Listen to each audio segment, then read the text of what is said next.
যারা আল্লাহ রাব্বুল আলামিনের দেওয়া বিধান অনুযায়ী, যারা আল্লাহ রাব্বুল আলামিনের দেওয়া নিয়ম অনুযায়ী বিচার ফয়সালা করে না, হে পৃথিবীর মানুষেরা তোমরা শুনে রাখো, ওই সকল লোকেরা হলো পৃথিবীতে এক একজন কাফের।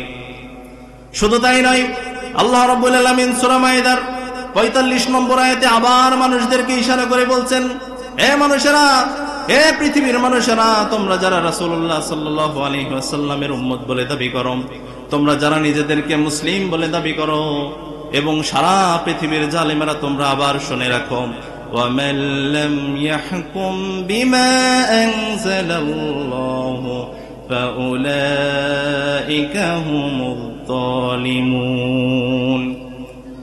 আমি আল্লাহর দেওয়া বিধান অনুযায়ী, আমি আল্লাহর দেওয়া নিয়ম নীতি অনুযায়ী, আমি আল্লাহর দেওয়া কোরআন সুন্নাহ অনুযায়ী যারা বিচার ফয়সালা করে না, ওই ব্যক্তিরা হলো পৃথিবীতে জালেম। ঠিক কিনা বলুন? আল্লাহ রাব্বুল আলামিন আবার মানুষদেরকে জানিয়ে দিচ্ছেন, ওই সকল লোকেরা যে শুধু কাফের, ওই সকল লোকেরা যে শুধু জালিম তাই নয়, وَمَن لَّمْ يَحْكُم بِمَا أَنزَلَ اللَّهُ فَأُولَٰئِكَ هُمُ الْفَاسِقُونَ।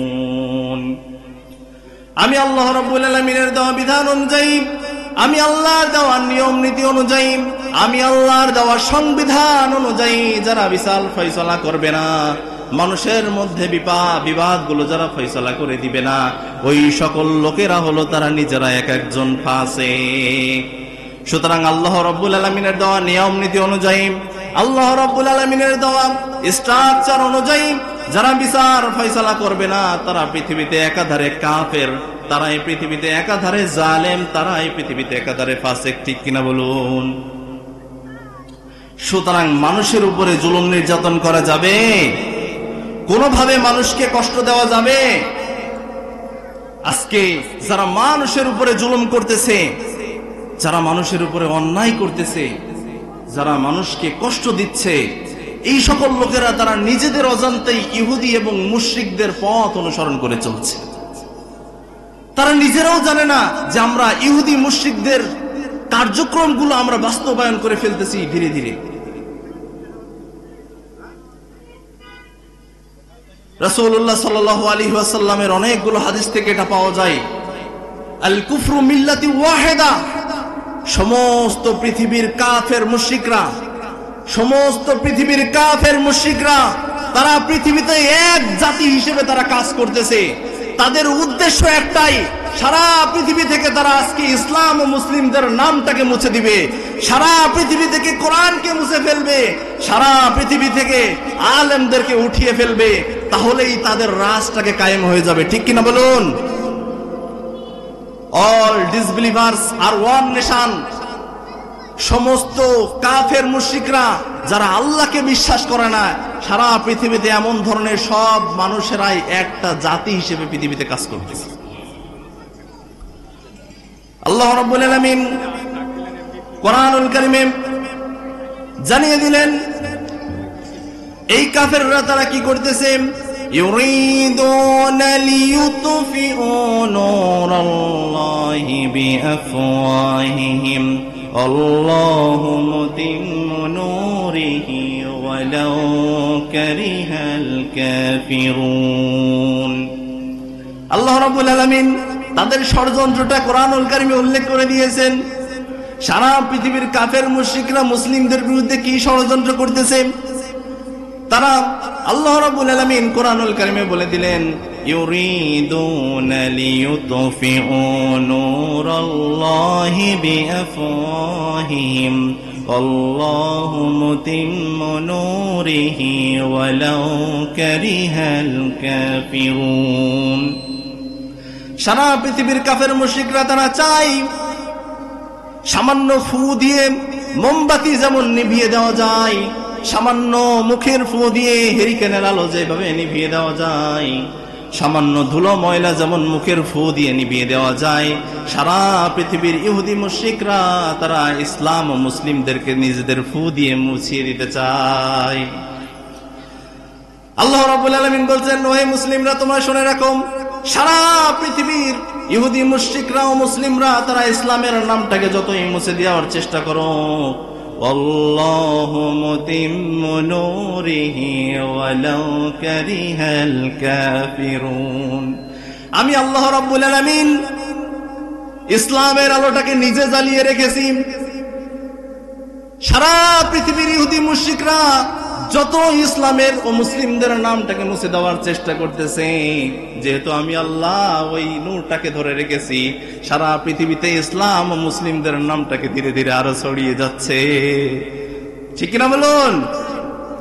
সুতরাং সারা পৃথিবীর অমুসলিমরা, ইহুদি মুশরিকরা তারা যতই ইসলাম ও মুসলিমদের নামটাকে দুনিয়া থেকে মুছে দেওয়ার চেষ্টা করুক, যতই চেষ্টা করবে ততই আল্লাহ রাব্বুল আলামিন সারা পৃথিবীতে কোরআনকে ছড়িয়ে দিবেন। সারা পৃথিবীতে আজকে মুসলিমের সংখ্যা বাড়তেছে, খবরের পত্রিকাগুলোতে পাওয়া যায় সারা পৃথিবীতে ইসলামের সংখ্যা যেভাবে বাড়তেছে, মুসলিমের সংখ্যা সারা পৃথিবীতে যেভাবে বাড়তেছে, এভাবে অন্যান্য ধর্মের সংখ্যা বাড়ে না। সুতরাং এখানে কার কারিশমা কাজ করতেছে? আল্লাহ রাব্বুল আলামিনের কারিশমা কাজ করতেছে। সুতরাং অন্যায়ের পক্ষে, জুলুমের পক্ষে কখনো অবস্থান করা যাবে? যারা অন্যায়ের পক্ষে অবস্থান করে, যারা জুলুমের পক্ষে অবস্থান করে, তারা আল্লাহ রাব্বুল আলামিনের কোরআন অনুযায়ী তারা পৃথিবীতে তাগুতি শক্তি। কি শক্তি বলেন? তাগুতি শক্তি। আল্লাহ রাব্বুল আলামিন সারা পৃথিবীতে মুসলিমদেরকে কোরআনের মাধ্যমে জানিয়ে দিলেন, যারা তাগুত,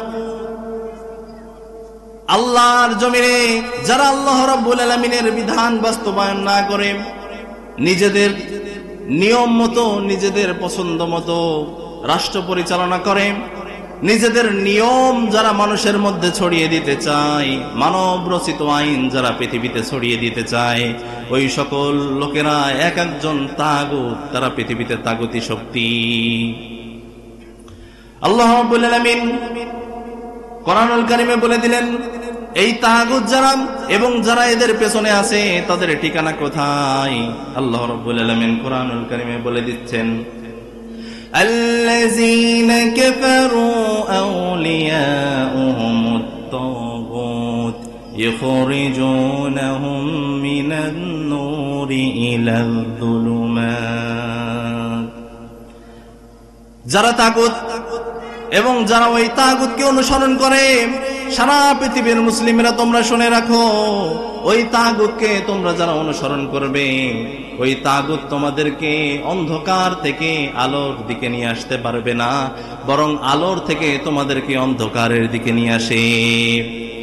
তোমাদেরকে জান্নাতের পথ থেকে সরিয়ে নিয়ে এসে তোমাদেরকে জাহান্নামের পথের দিকে ঠেলে দেয়, তোমাদেরকে উপকারের পথ থেকে সরিয়ে নিয়ে এসে তোমাদেরকে বিপদের মধ্যে ঠেলে দেয়।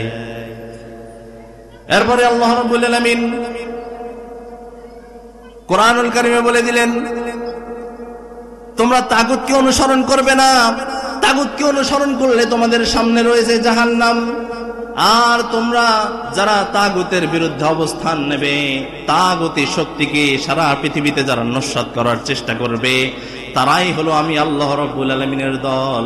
আমি আল্লাহ রাব্বুল আলামিন তোমাদেরকে একটা জিনিস দিয়ে দেব। সেই জিনিসটা কি?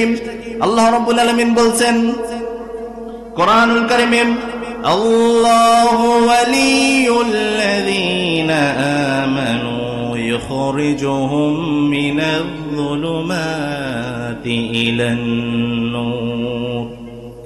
আল্লাহ রাব্বুল আলামিন হলেন সারা পৃথিবীতে মুমিনদের নেতা। আল্লাহ রাব্বুল আলামিন বলছেন, হে মুমিনেরা, তোমরা যারা আমি আল্লাহ রাব্বুল আলামিনকে অনুসরণ করবে, তোমাদেরকে আমি কি ব্যবহার করব তোমাদের সাথে? আল্লাহু ওয়ালিয়ুল্লাযীনা আমানু ইখরিজুহুম মিনায-যুলুমাতি ইলান-নূর। আল্লাহ রাব্বুল আলামিন যাদের নেতা, যারা আল্লাহ রাব্বুল আলামিনকে নেতা হিসেবে স্বীকার করবে, যারা আল্লাহ রাব্বুল আলামিনের দেওয়া বিধান অনুযায়ী নিজের জীবন পরিচালনা করবে, যারা আল্লাহ রাব্বুল আলামিনের কোরআন অনুযায়ী নিজের জীবন পরিচালনা করবে, যারা আমি রাসূলুল্লাহ সাল্লাল্লাহু আলাইহি ওয়াসাল্লামের শরীয়ত অনুযায়ী নিজের জীবন পরিচালনা করবে, তারা আমি আল্লাহ রাব্বুল আলামিনের দল। আমি ওই সকল লোকদেরকে অন্ধকার থেকে টেনে নিয়ে এসে তাদের আলোর দিকে নিয়ে যাব।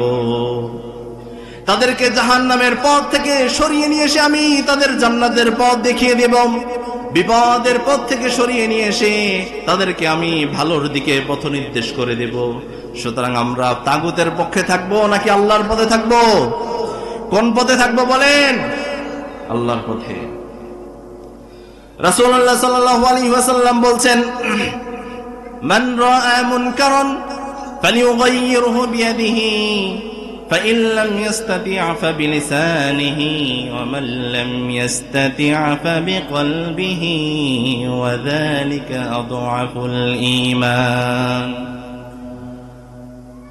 রাসূলুল্লাহ সাল্লাল্লাহু আলাইহি ওয়াসাল্লাম বলে দিলেন, হে পৃথিবীর মুসলিমেরা তোমরা শুনে রাখো, ও আমার উম্মতেরা তোমরা শুনে রাখো, মান রাআ মুনকারান, তোমরা যদি কোনো ব্যক্তিকে খারাপ কাজ করতে দেখো, তোমরা যদি কোনো ব্যক্তিকে অন্যায় কাজ করতে দেখো, তোমরা যদি কোনো ব্যক্তিকে জুলুম কাজ করতে দেখো, তাহলে ফালিয়ুগাইয়িরহু বিয়াদিহি, সেটা তুমি হাত দ্বারা পরিবর্তন করে দাও।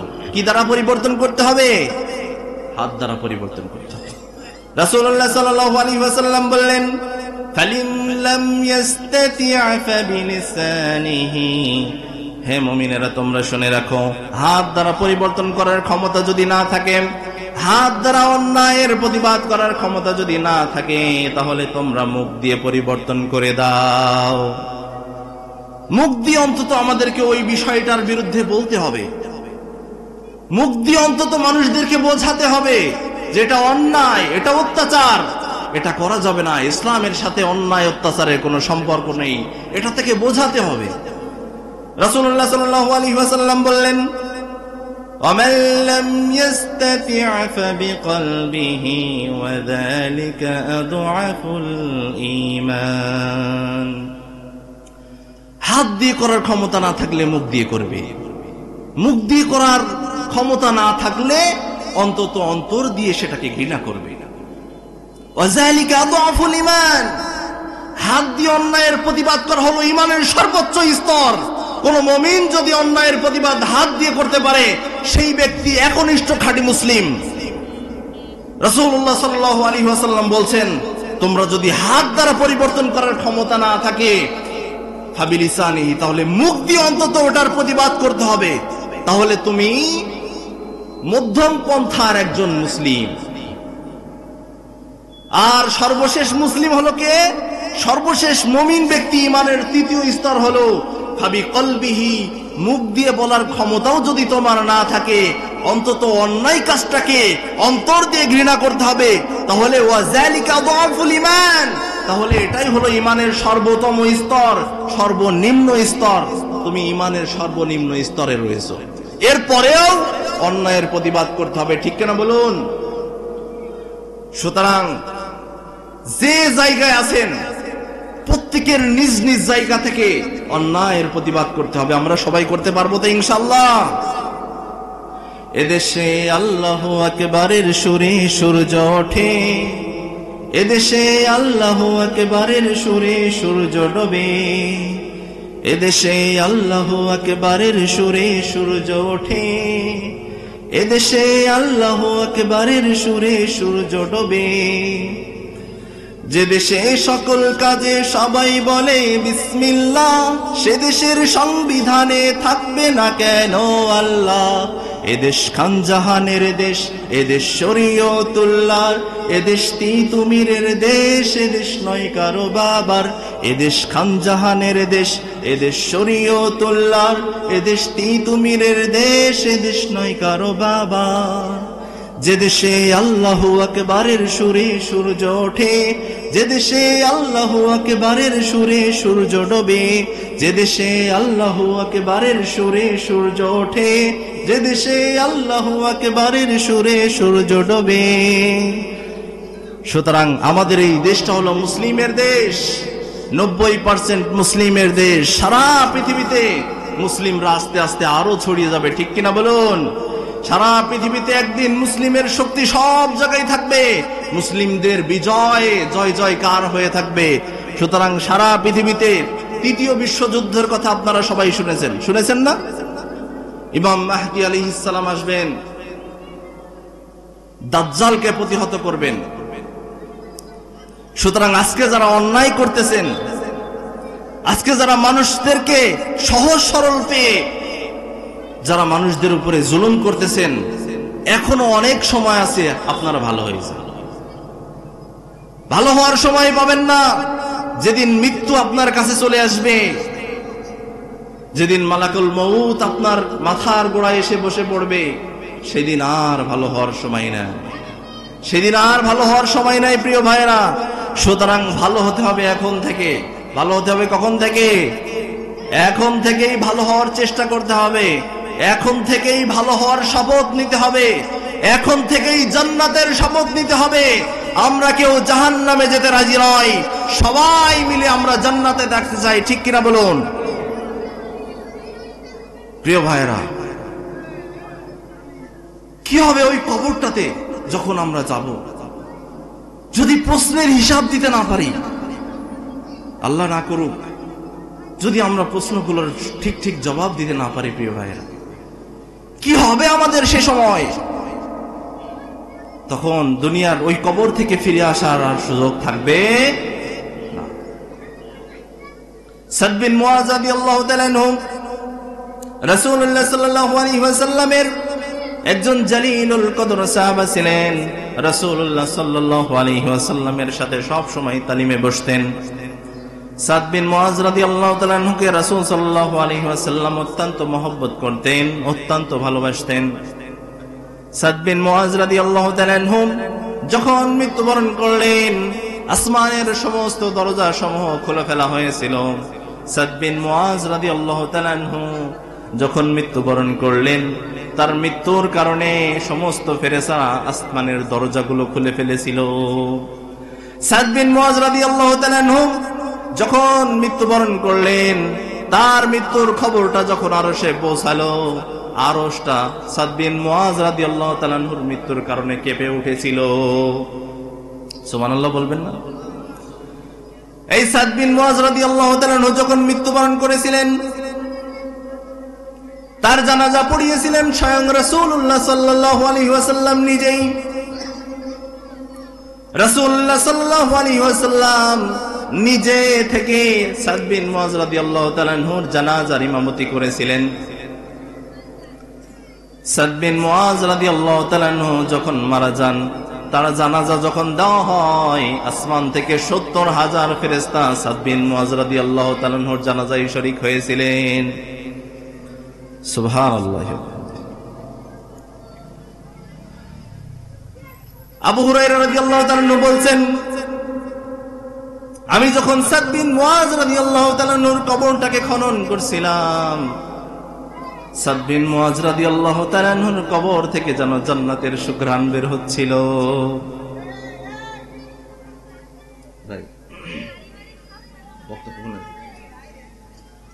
নিয়ে আসি।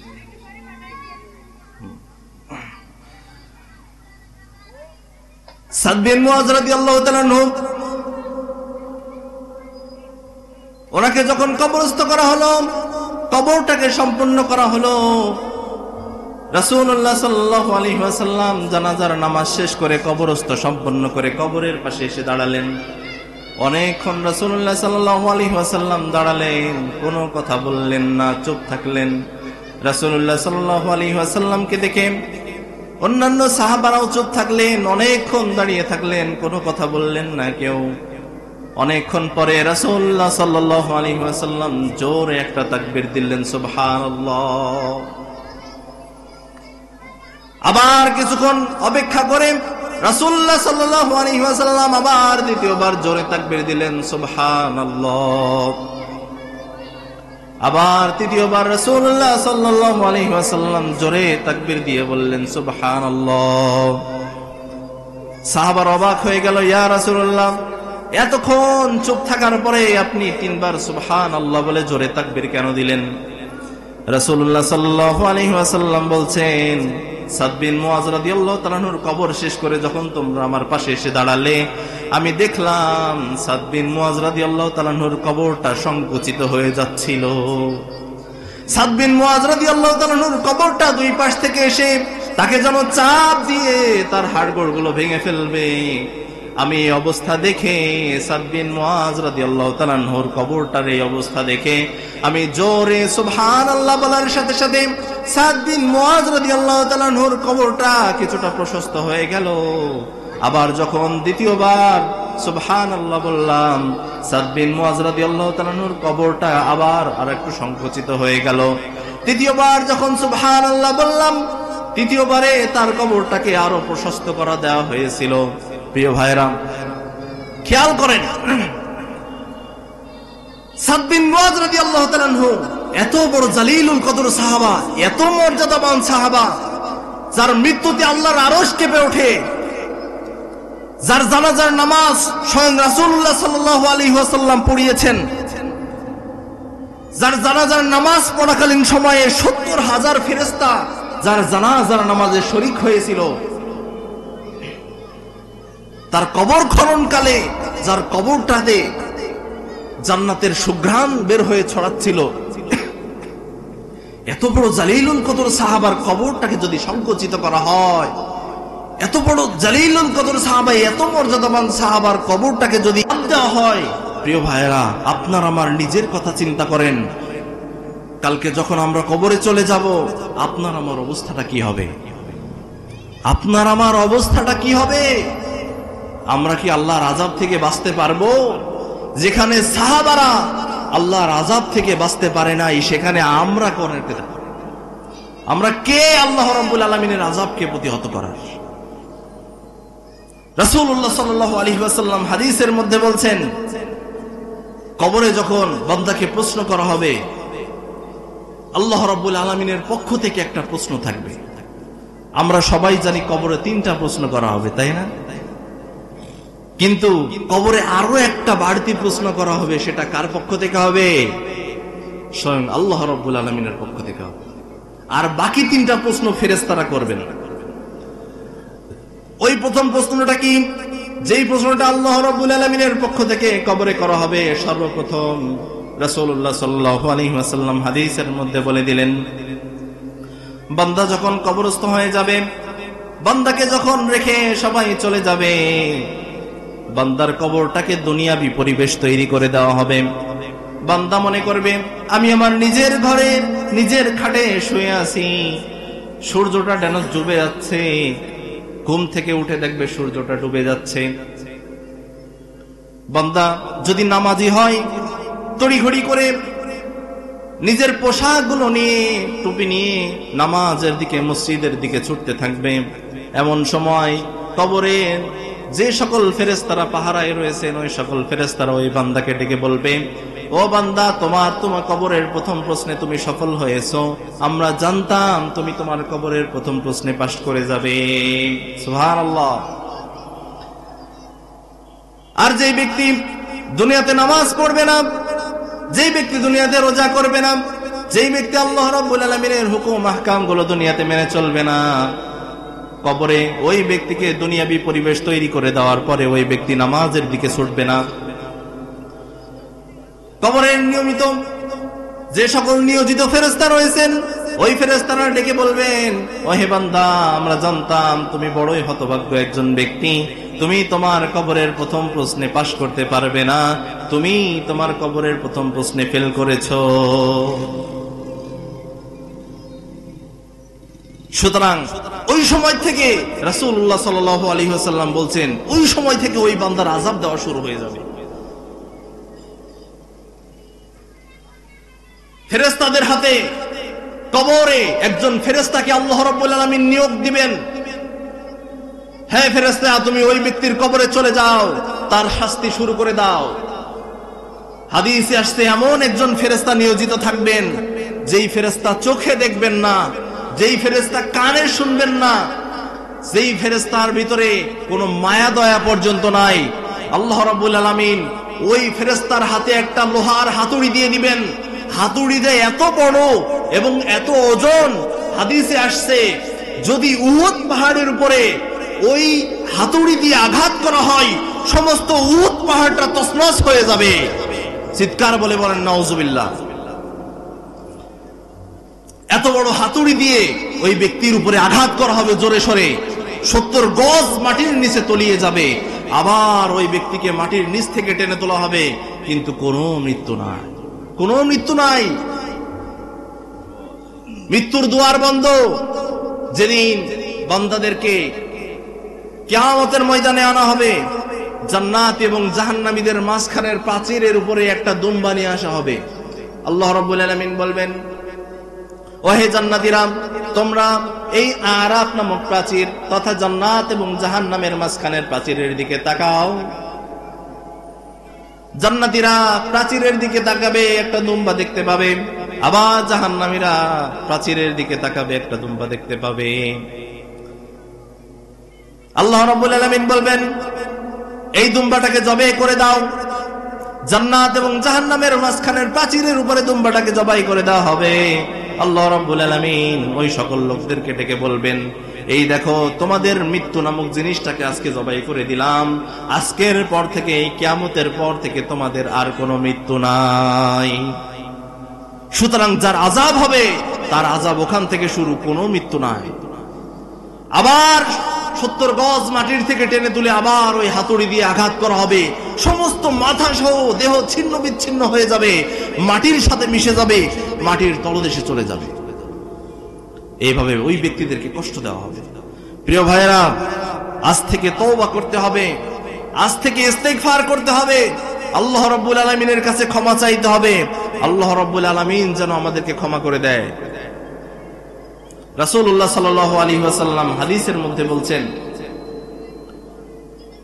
কোন ব্যক্তি গুনাহ করে ফেলার পরে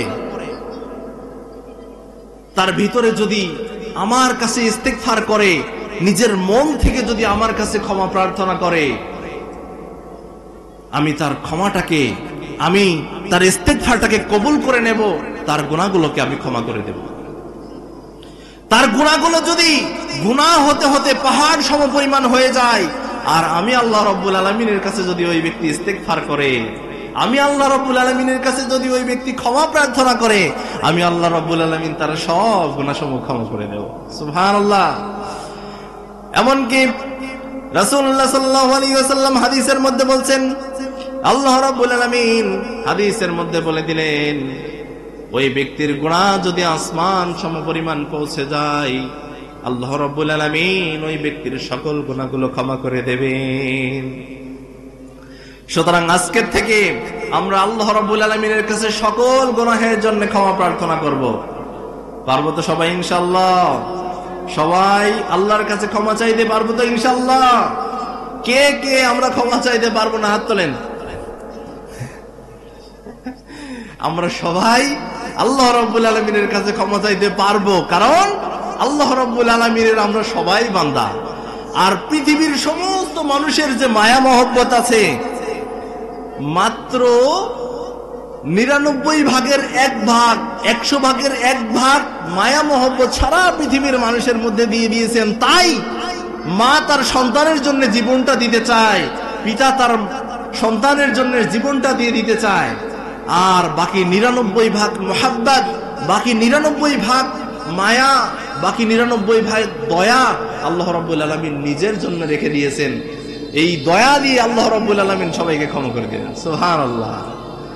আরেকটা মজার হাদিস বলি, রাসূলুল্লাহ সাল্লাল্লাহু আলাইহি ওয়াসাল্লাম বলছেন, কিয়ামতের ময়দানে যখন মানুষের বিচার ফয়সালা করে দেওয়া হবে, মানুষেরা জান্নাতে চলে যাবে আর কিছু মানুষ জাহান্নামে চলে যাবে।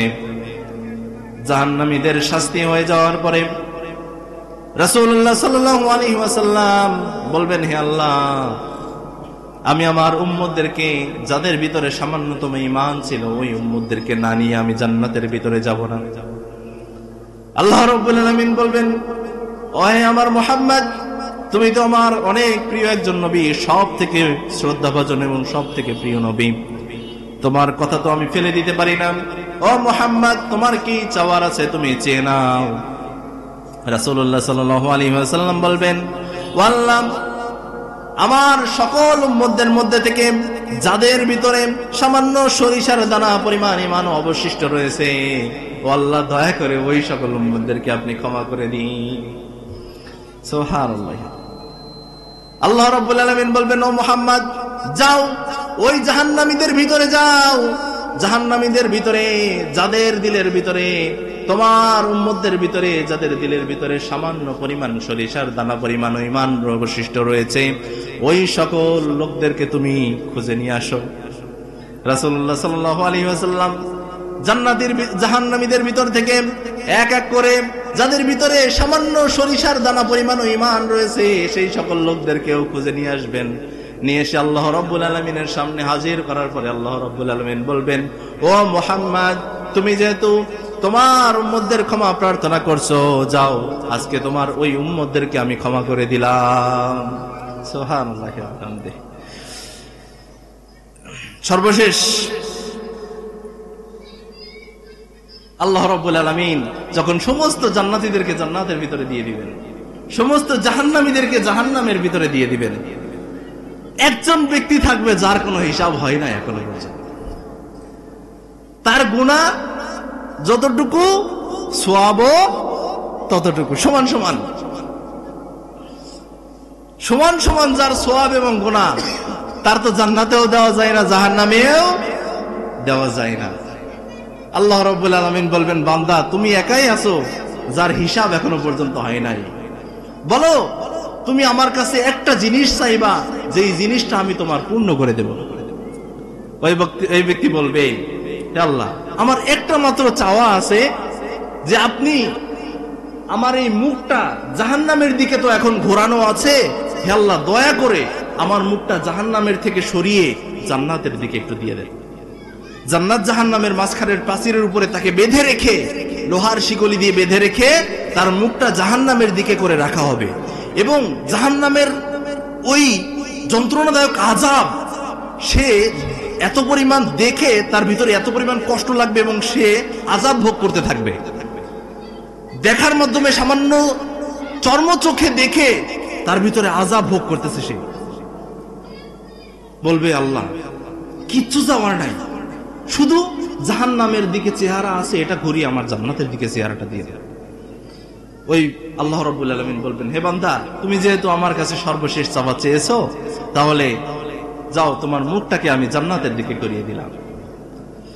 ওই ব্যক্তি বলবে, ও আল্লাহ আমার আর একটাও চাওয়া আছে। আল্লাহ রাব্বুল আলামিন বলবেন, আদম সন্তান বড় অকৃতজ্ঞ, সে বলেছে চাইবে একটা, কিন্তু এখন সে বসে আছে দুইটা। আল্লাহ রাব্বুল আলামিন সর্বশেষ বলবেন, চাও তোমার দ্বিতীয় চাওয়া কি আছে আমাকে বলো, তোমার চাওয়াটাকে আমি পূর্ণ করে দেব।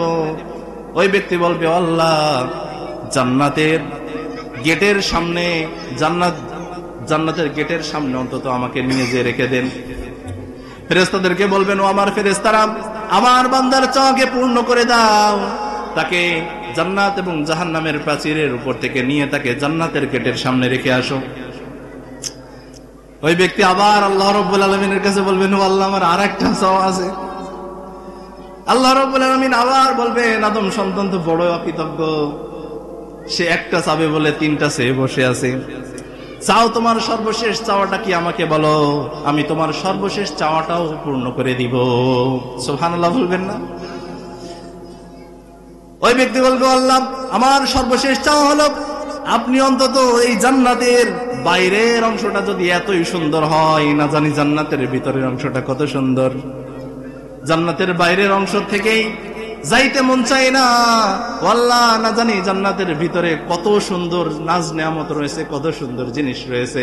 আল্লাহ আমি জান্নাতের ভিতরে থাকতে চাই, দয়া করে আমার শেষ চাওয়াটাকে আপনি পূর্ণ করে দেন।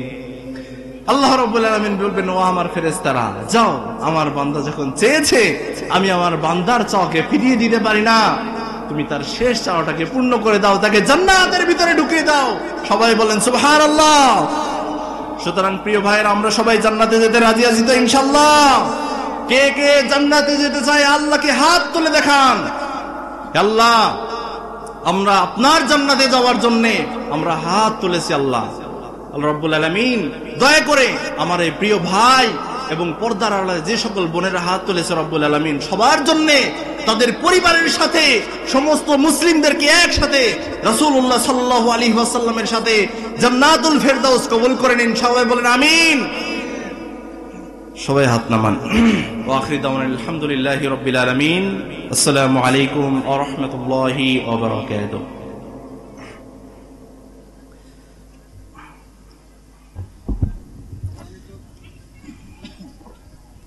সম্মানিত